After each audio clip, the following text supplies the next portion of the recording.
D സഹകരണ സംഘത്തിന് ഒരു കൺസോർഷ്യം 3-4 ഈ മേഖലയിൽ പരിചയമുള്ള പ്രസ്ഥാനങ്ങളെ കൂടി ചേർത്താണ് കൺസോർഷ്യം ഉണ്ടാക്കുന്നത്. അങ്ങനെ ഉണ്ടാക്കുന്നതിനാണ് ഇവർ 4 ഇരട്ടി തുക കൊടുത്ത് ഇത് അവർക്ക് നൽകാനുള്ള നീക്കം ആരംഭിച്ചത്.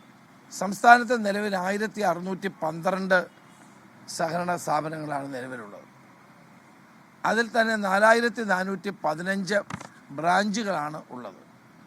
ഈ എല്ലാ ബ്രാഞ്ചുകളെയും സോഫ്റ്റ്വെയറിലൂടെ ബന്ധിപ്പിക്കാനുള്ള നീക്കമാണ് കേരളത്തിൽ നടന്നത്. അപ്പോൾ പുതിയ സോഫ്റ്റ്വെയർ സ്ഥാപിക്കാനുള്ള നീക്കത്തിൽ ദിനേശ് പി ഡി സഹകരണ സംഘമാണ് ഏറ്റവും ഉയർന്ന തുക കൂട്ടിയത്. മലബാർ ഇൻഫർമേഷൻ ടെക് എന്ന് പറയുന്ന ടെക്നോളജി എന്ന് പറയുന്ന കമ്പനി ഇതിൽ ഏറ്റവും കുറഞ്ഞ തുക കൂട്ടിയത് കമ്പനിയാണ്.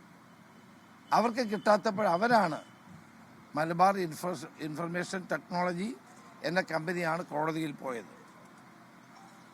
അപ്പം 4415 ബാങ്ക് ബ്രാഞ്ചുകൾക്ക് സോഫ്റ്റ്വെയർ സ്ഥാപിക്കുന്നതിന് ടെൻഡർ ക്ഷണിച്ചപ്പോൾ ദിനേശ് പി ഡി സഹകരണ സംഘം സമർപ്പിച്ചത് 280 ശാഖകളിൽ സോഫ്റ്റ്വെയർ സ്ഥാപിക്കുന്നതിന് 49.9 കോടി രൂപയുടെ ബിഡാണ്. അതേസമയം മലബാർ ഇൻഫർമേഷൻ ടെക്നോളജി മിഡ്കോ നൽകിയത് 4415 ബ്രാഞ്ചുകളിലേക്ക് ആകെ 231 കോടിക്ക് ചെയ്യാമെന്നാണ്.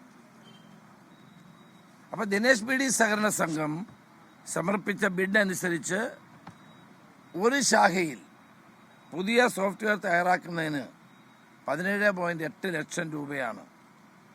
അവിടെയാണ് ഇതിൻ്റെ കള്ളക്കളി. അപ്പോൾ നമുക്ക് കാണാൻ കഴിയുന്ന മലബാർ ഇൻഫർമേഷൻ ടെക്നോളജി എന്ന കമ്പനി 4415 ശാഖകൾ സ്ഥാപിക്കാൻ നൽകിയ ബിഡ് വെച്ച് നോക്കുമ്പോൾ ഒരു ശാഖയ്ക്ക് 5.24 രൂപയാകുന്നു. അതായത് 4415 ബ്രാഞ്ചുകളിൽ മലബാർ ഇൻഫർമേഷൻ ടെക്നോളജി സോഫ്റ്റ്വെയർ സ്ഥാപിക്കുമ്പോൾ ആകെ ചെലവ് 231 കോടി മാത്രം. അതേസമയം സർക്കാർ ഇതിൻ്റെ കോൺട്രാക്റ്റ് സമ്മാനിക്കാൻ പോകുന്ന ദിനേശ് പി ഡി സഹകരണ സംഘത്തിന് ഇത്രയും ഇടങ്ങളിൽ സോഫ്റ്റ്വെയർ സ്ഥാപിക്കുമ്പോൾ ഏതാണ്ട് 785 കോടിയിലധികം രൂപ വരികയാണ്. നിങ്ങൾ നോക്കുക, എത്ര വലിയ അഴിമതിയാണിത്. 231 കോടിക്ക് ചെയ്യാൻ കഴിയുന്ന ഒരു വർക്ക് 785.5 കോടിക്ക് ചെയ്യുക. ഇതാണ് അതിൻ്റെ ക്രക്സ്.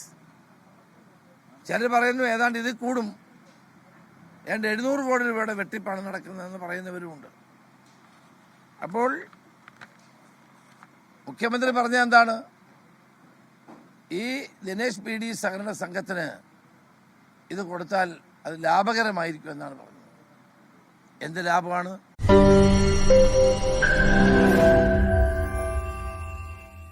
ലോകത്തെവിടെയായാലും ഏത് സമയത്തും 24 വാർത്തകളും ഓഗ്മെന്റഡ് റിയാലിറ്റി പാക്കേജുകളും എക്സ്പ്ലെയിനറുകളും വിശദമായി കാണാൻ ഞങ്ങളുടെ യൂട്യൂബ് ചാനൽ നിങ്ങൾക്ക് സബ്സ്ക്രൈബ് ചെയ്യാം.